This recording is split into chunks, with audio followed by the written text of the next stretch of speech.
Dear students, Karl Marx के राजनीतिक विचारों के चिंतन की अगली कड़ी के रूप में हम उनके एक और महत्वपूर्ण सिद्धांत अतिरिक्त मूल्य के सिद्धांत का विवेचन करेंगे। Theory of surplus value.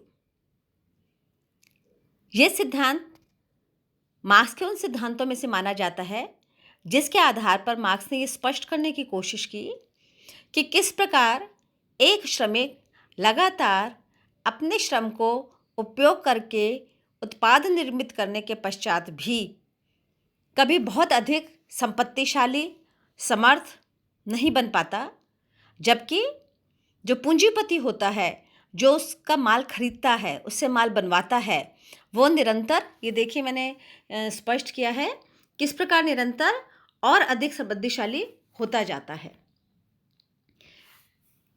जो श्रमिक है उसकी स्थिति हमेशा एक ही रहती है, वो निम्न की तरफ ही जाता है।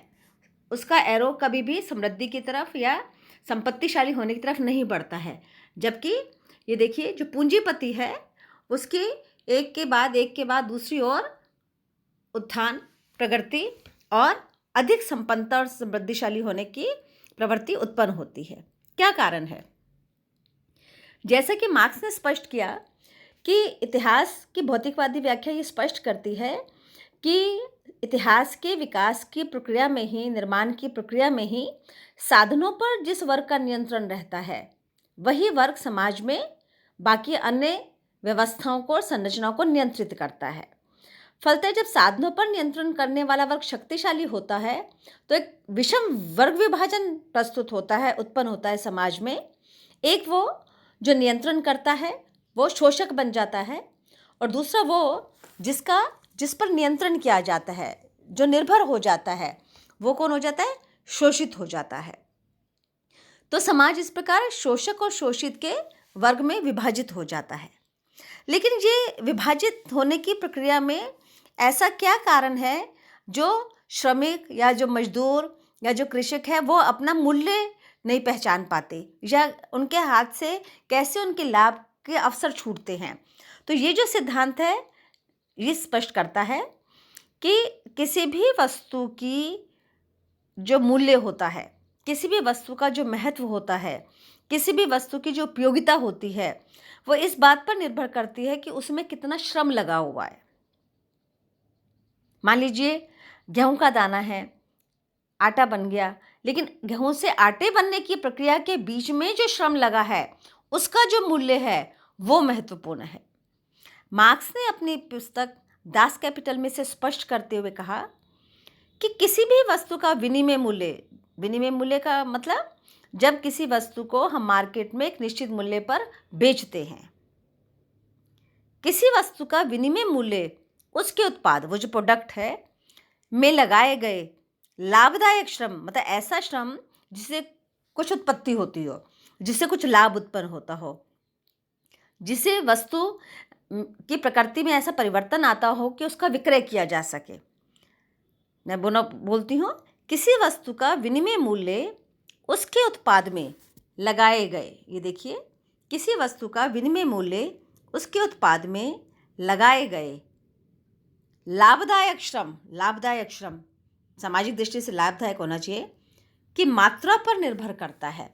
किसी भी वस्तु में कोई श्रम कितना लगाया गया और उससे क्या लाभ अर्जित हुआ, वो उसकी मात्रा पर निर्भर करता है। किसकी मात्रा पर? श्रम की मात्रा पर। तो इस आधार पर मार्क्स ने माना कि किसी भी वस्तु के दो मूल्य होते हैं, एक तो उपयोग मूल्य और दूसरा विनिमय मूल्य। यहाँ उपयोग मूल्य से आशय है वस्तु की उपयोगिता पर आधारित, और विनिमय मूल्य से आशय है वस्तु के बदले में मिलने वाला लाभ, वस्तु के बदले में हमें क्या मिलता है। तो जब उपयोग मूल्य है, इसका अर्थ ये हुआ कि किसी भी वस्तु की उपयोगिता क्या है, किसी भी वस्तु का महत्व क्या है, किसी भी वस्तु का मोल क्या है। मोल महत्व के कारण ही होता है। और विनिमय मूल्य कि जब हम उसी वस्तु को बेचते हैं, उसी वस्तु को किसी को देते हैं, तो उसके बदले में हमें क्या लाभ मिलता है, इसको बोलते हैं विनिमय मूल्य।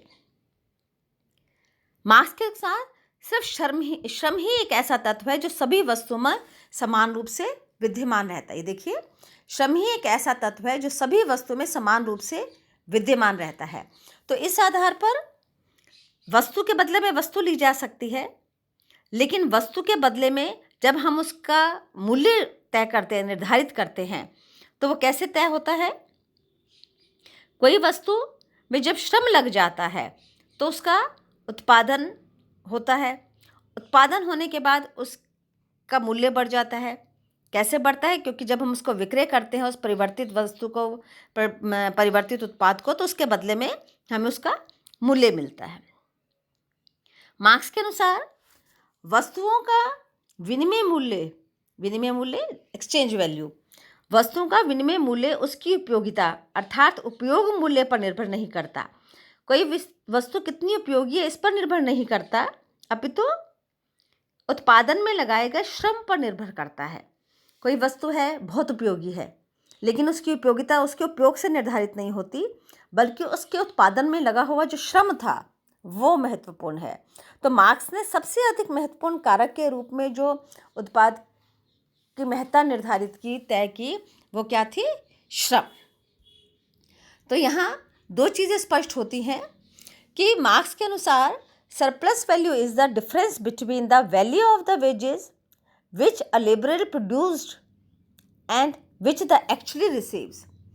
अतिरिक्त मूल्य किसी भी वस्तु का वह मूल्य है जो श्रमिक को प्राप्त होता है, उसका अंतर है, क्या तो उसने उत्पन्न किया और क्या उसे प्राप्त हुआ।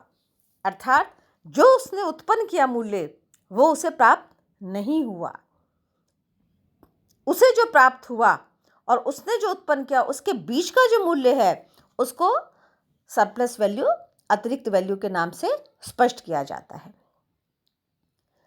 मार्क्स ने अपने इकोनॉमिक इंटरप्रिटेशन ऑफ हिस्ट्री के सिद्धांत में, इतिहास की भौतिकवादी व्याख्या के सिद्धांत में भी ये स्पष्ट किया कि जितना भी विकास हुआ, ऐतिहासिक विकास हुआ अर्थ के आधार पर, उसमें ये अतिरिक्त मूल्य के निरंतर बढ़ते रहने के कारण पूंजीपति को अतिरिक्त लाभ के, व्यक्तिगत लाभ के ऐसे अवसर, माध्यम और व्यवस्थाएं मिल जाती हैं जिसके कारण पूंजीपति और अधिक पूंजीपति हो जाता है और श्रमिक की मौलिक स्थिति में भी कोई परिवर्तन नहीं होता।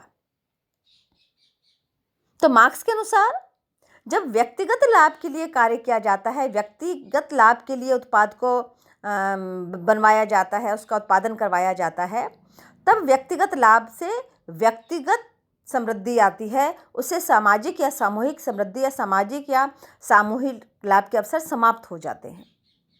तो उद्देश्य क्या है इस सिद्धांत का? इस सिद्धांत का उद्देश्य ये है कि व्यक्तिगत लाभ के किसी भी उत्पाद में लगे हुए श्रम के महत्व को समझकर, समझाकर हमें व्यक्तिगत लाभ के अवसरों को, माध्यमों को, व्यवस्थाओं को समाप्त करना होगा। और यह तभी समाप्त होगा जब हमारा परम लक्ष्य क्या होगा? साम्यवाद होगा। ये कैसे होगा?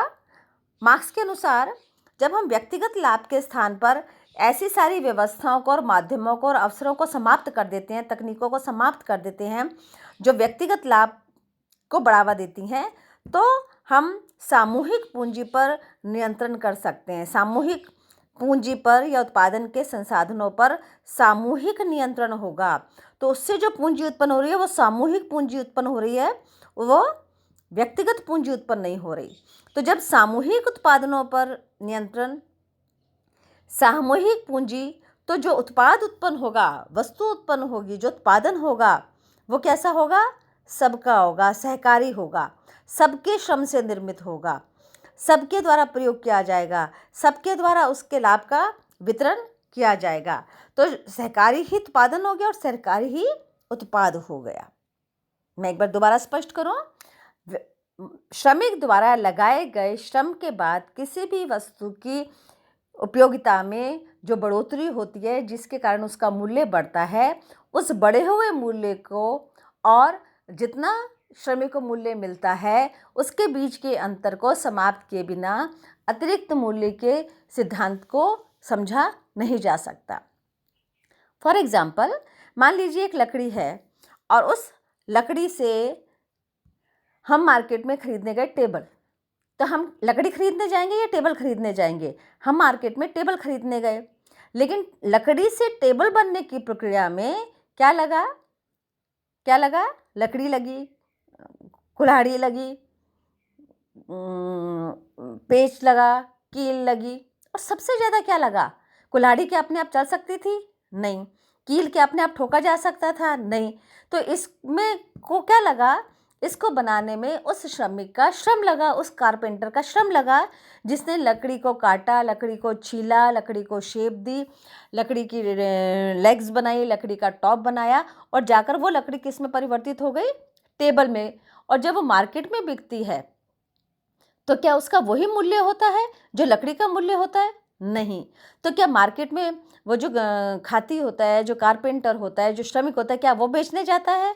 नहीं। तो कौन बेचने जा रहा है? बेचने जाता है वो पूंजीपति, वो दुकानदार, वो शोरूम, वो विक्रेता, जिसको इतनी क्षमता जिसके पास होती है कि वो टेबल खरीद के अपने पास में रख सके और उसको बेच के अपना लाभ कमा सके।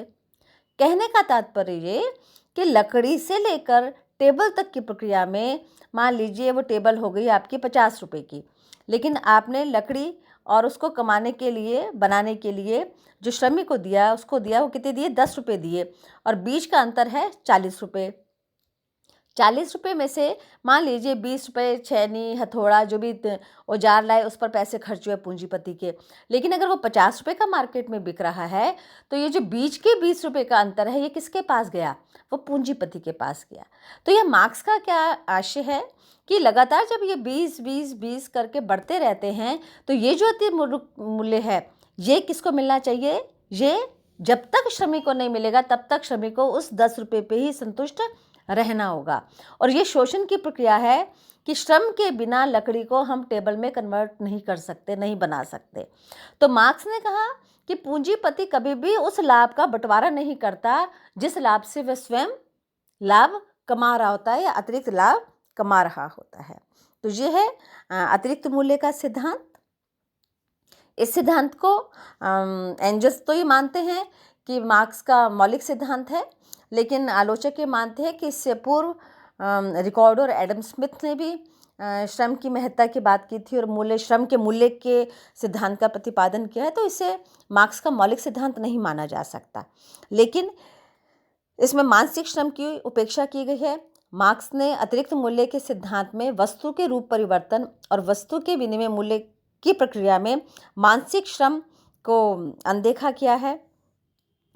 पूंजीपति द्वारा लगाए जाने वाले पूंजी, कच्चा माल, ईंधन, तकनीक, प्रबंध, कौशल, जोखिम, इन सब के महत्व को भी कम करके आंका है, क्योंकि कोई भी वस्तु एक अच्छे उत्पाद के रूप में, विक्रय की जाने वाली उत्पाद के रूप में तभी परिवर्तित हो सकती है जब ईंधन भी हो, तकनीक भी हो, प्रबंध भी हो, कौशल भी हो, जोखिम लेने की क्षमता भी हो, पूंजी भी हो। तो मार्क्स ने इन सब को महत्वपूर्ण नहीं माना है। तीसरी बात कि अतिरिक्त मूल्य के सिद्धांत में ये एक तथ्य छुप गया है, एक तथ्य को विस्मृत कर दिया गया है कि मशीन लगातार उसी स्थिति में नहीं रहती और श्रमिक भी हमेशा स्वस्थ नहीं रहते, हमेशा ही व्यापार में लाभ नहीं होता और जोखिम लेने की क्षमता के कारण कभी लाभ तो कभी नुकसान होने की संभावना भी रहती है। तो ये जो छिपे हुए जो तथ्य हैं, इनको मार्क्स ने बहुत अधिक महत्वपूर्ण नहीं माना है। लेकिन मार्क्स के सिद्धांत के द्वारा दो चीज़ें स्पष्ट हुई कि उत्पादन की प्रक्रिया में शोषण मुक्त समाज की व्यवस्था को समझना आवश्यक है और शोषण मुक्त समाज की जब तक आवश्यकता को और उसकी प्रक्रिया को नहीं समझा जाएगा, तब तक हम उत्पादन व्यवस्था में सुधार नहीं कर सकते हैं। और उत्पादन व्यवस्था में सुधार के लिए इस तरीके के वैज्ञानिक विश्लेषण के द्वारा ही हम आर्थिक प्रक्रियाओं के अंतर संबंधों को समझ सकते हैं।